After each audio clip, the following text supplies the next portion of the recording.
2020 मायथाइनि 27 जानुवारियाव बिटिआर गोरोबथाया जादोंमोन आरो बिनिफ्राय 5 बोसोर कमप्लिट जाबाय।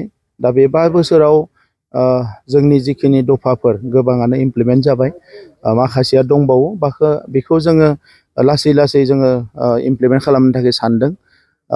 दिनै बयबो रायलायनाय मोनसे बाथ्राया जाबाय जे एनडिपिनि जोंनि दैदेनगिरि बिथांमोना जेलाव दङ आरो जिखिना आगोलावनो कनभिक्ट जाखादोंमोन बिथांमोनखौ जुडिशियेल प्रसेसनि गेजेरजों केसखौ फोजोबनांगोन। नंखायनो माखासे प्रसेसा सोलिगासिनो दङ।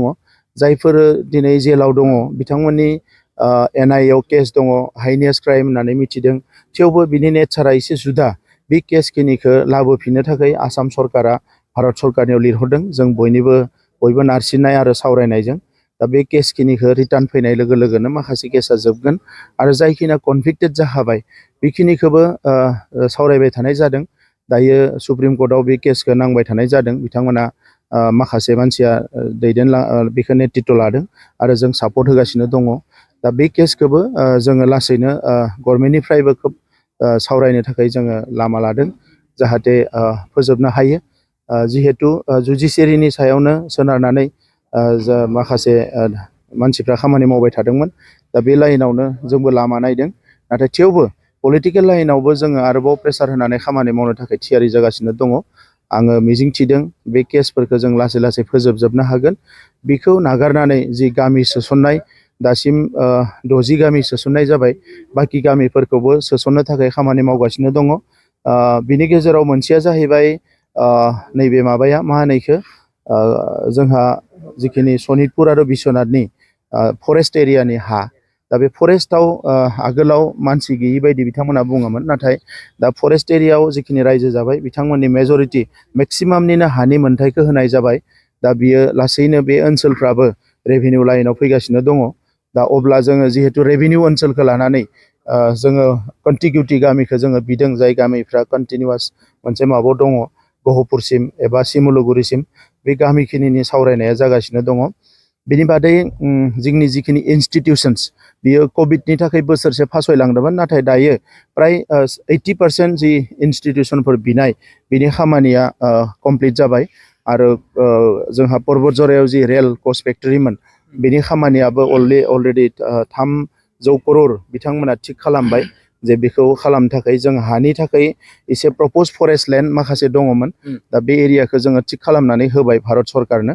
दा नंखायनो पर्बतझरायाव जानो गोनां जि रेल कच फेक्टरि, दा बेखौ वागन बानायनायनि थाखाय बिथांमोना थिग खालामगासिनो दङ। दा बिनि अनगायै बे दफाफोरखौ जोङो मोनसेनि उनाव मोनसे इमप्लिमेन्ट खालामगासिनो दङ।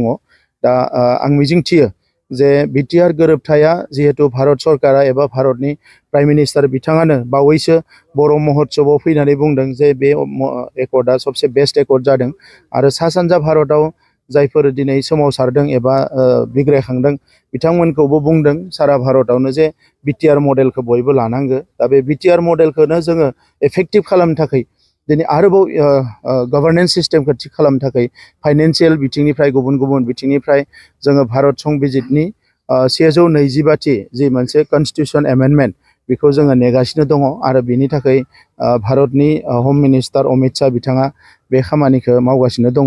दा बे हिसाबै आं सानदों जे थाबैनो बे 125th एमेन्डमेन्टआ नेक्स्ट पार्लियामेन्टआव फैनाय लोगो लोगोनो बियो माबा जागोन, मा होनो, जोंनि जि मोन्थायफोरखौ मोननांगौ बेखौ जों मोनफुंगोन। गोदान डिपार्टमेन्ट जिखिनिखौ जोङो बिटिआर एकर्डआव लिरनाय दङमोन बे डिपार्टमेन्टखिनिखौबो मोननायनि लामायाव दङ थाबैनो।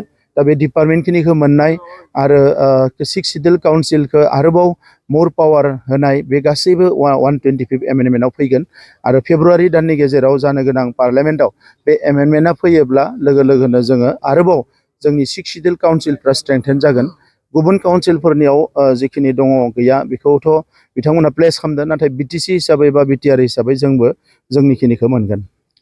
गिबि मन्थ्रि बिथाङा क'क्राझाराव फैगोन आरो जोंनि EMCLA क्वार्टारखौ लुखांनाय जाबाय, बेखौ बिथाङा अपेनिं खालामगोन, बेखेवगोन। बेजों लोगोसे क'क्राझार गभर्नमेन्ट कलेजआ इउनिभारसिटि फोसावजादोंमोन।